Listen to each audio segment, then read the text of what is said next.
morning, Sam. Good morning.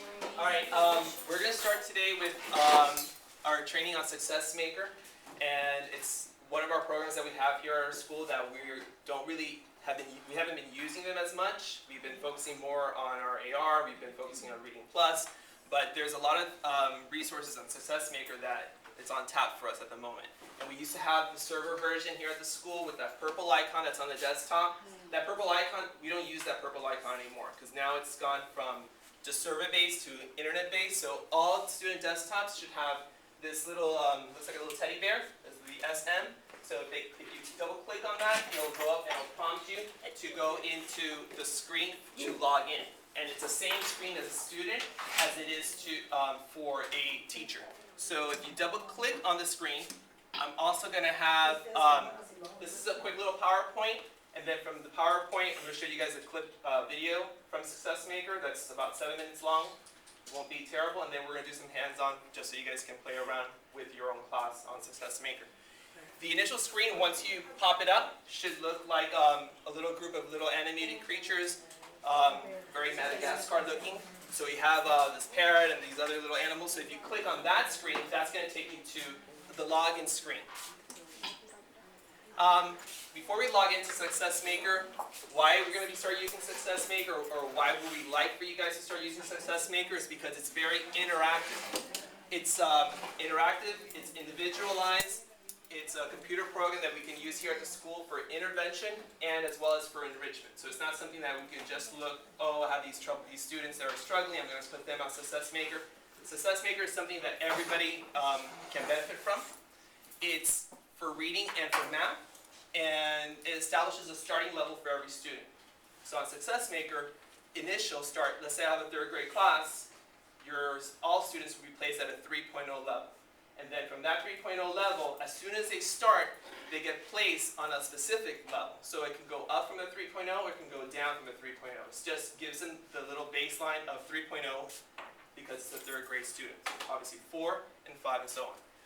Reading and math, and it's also applicable for K to 5 here at our school site. So it's not something like Reading Plus, it's geared for 3rd, 4th, and 5th. We've been pushing our 2nd graders to do it. They've been doing it.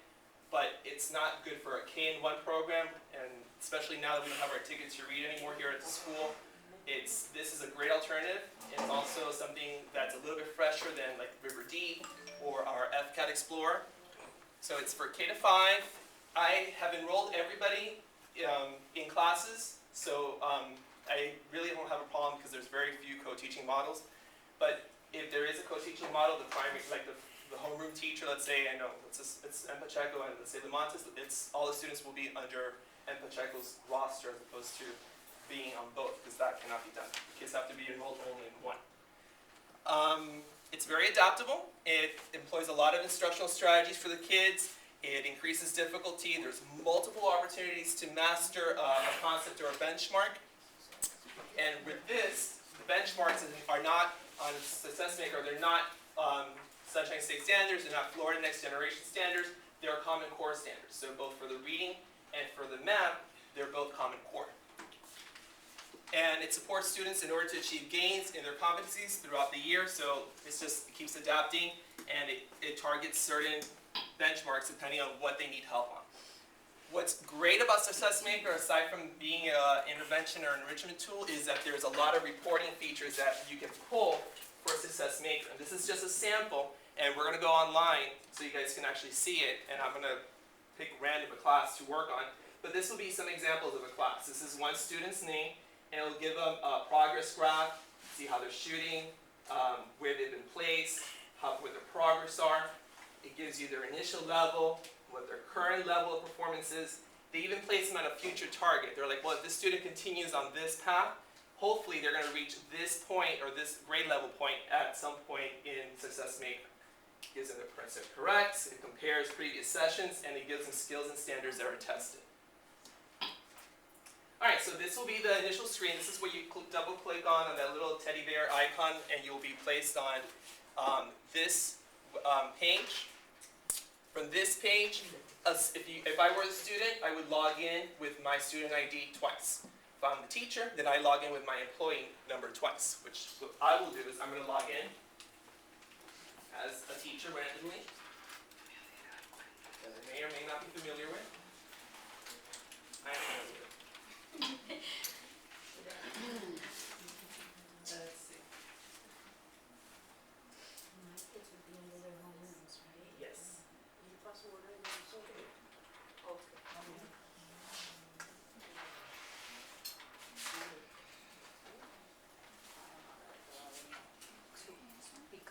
we haven't used it for 2 weeks. All right. So I have logged in to a random teacher that I may know. What's your Soper. password? Same thing. Your password and your username are both your employee numbers. So pick my trusted Ms. Soper, and this will be your screen that you see. So initially, if you look at the screen, this is your block for math. This is your block for reading. The students that are assigned in her math class, since they've been assigned by me, there was 28 students at the time when they were enrolled, so she shows that she's got 28 and 28 for reading. What you guys see already in Soper's class, what's the one that maybe there's more of a focus on at the moment? Is it the math or the reading, which is the group that she's working on? Reading, right? She's showing more progress on the reading. It's probably something that she's starting to use in her reading groups as far as rotations goes. Not yet on math, because it's a little bit harder, I know, to incorporate groups during the math time when you have a limited amount of time as opposed to the reading. Here, this is a screen that we're going to play around with just a little bit. So I'm going to focus on the reading since the math is a little bit, it's not being utilized at the moment. So if I go to my students here and I click on View Students, this screen pops up with all the students in her class. And then it'll rank them from the time of the course, as well as the student that has the most time of the course so far, and what their status is in the reading class. So I'm going to pick one student. Let's pick one. Let's make it some games.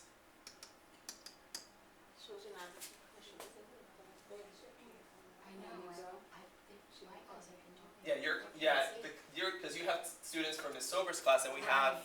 Let me go back really quick, because I know Ms. Alfonso just mentioned that. Even though Ms. Alfonso has a pull-out program, her kids in this situation, they get pulled out from Ms. Sober's class, and we have Sandra and, well, her students mostly here are on the bottom because they're the ones that she's probably has more time, and especially can manage them during Success Maker and small groups. So these are her students.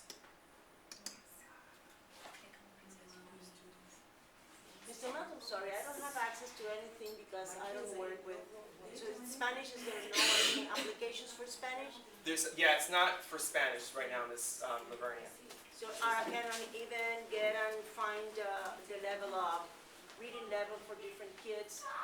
I could see if maybe I can create. There could be a group that could be created within a homeroom, and that group can be labeled with your name. It doesn't open anything with my number. No, because at the moment, since you don't have a homeroom, I didn't put any kids under your name. But everybody else, I think, here should have a group of kids listed under your name. Yeah. But I'll see about working with something and creating another group for you, Ms. Lavernia. Thank you. All right, so in this case, here is this one student in the reading course. You can see here that the date starts on October 18th, and so far it's been working its way. This is up to January 31st, which is just a few days ago, not a couple weeks ago, and where the student is. Each little dot represents the student's progress. How did you get to this? Let me go back.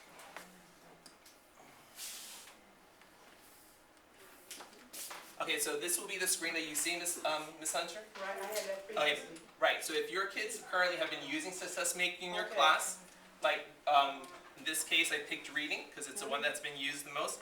Click on View Students, Oh, okay.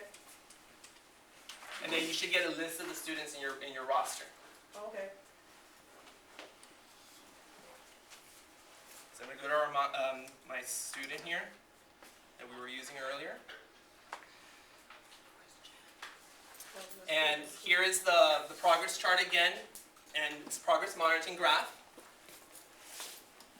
Just so you can see, here's the percent correct versus the gains, comparisons to their last sessions, and each of these is a link that you can click on. So for instance, if I choose to click on the star, it'll tell me click here to show some details. It tells me here that his current level on this course, at this point on January 13th, he was at a 3.23. So it's a little bit past the beginning of the third grade year for him. He's mastered so far 20% of the skills. Remember, these skills are aligned to Common Core. And his current average on his performance on reading so far is a 58%. And it says here, items are cumulative since the IP. IP is their initial placement level. So remember, this student started at 3.0. He may probably have started a little bit lower and has worked his way up to that 3.23. And you could do that for any of these points. If I had picked an earlier time session, you can see where he is at. This is his December session. See, in December, he was at 3.16. So from December to now, he's already made some gains from that 3.16 to that 3.23. This is one example of one of the graphs that you guys can see.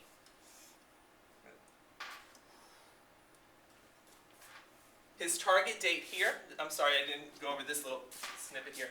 This was his, this is the level information that we were just talking about.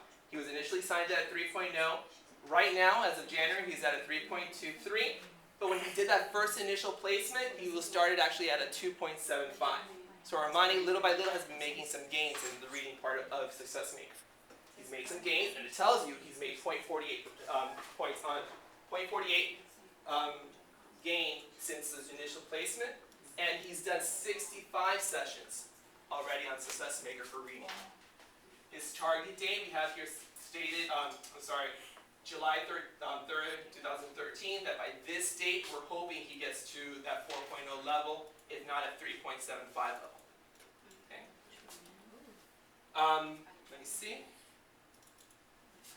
Let me close this out really quick. I'm going to show you guys a quick video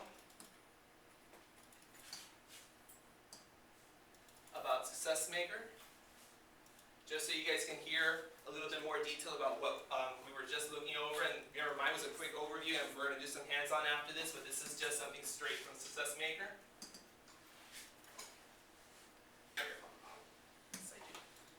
Welcome to the Success Maker overview. In this module, we will cover what is Success Maker, how does it work,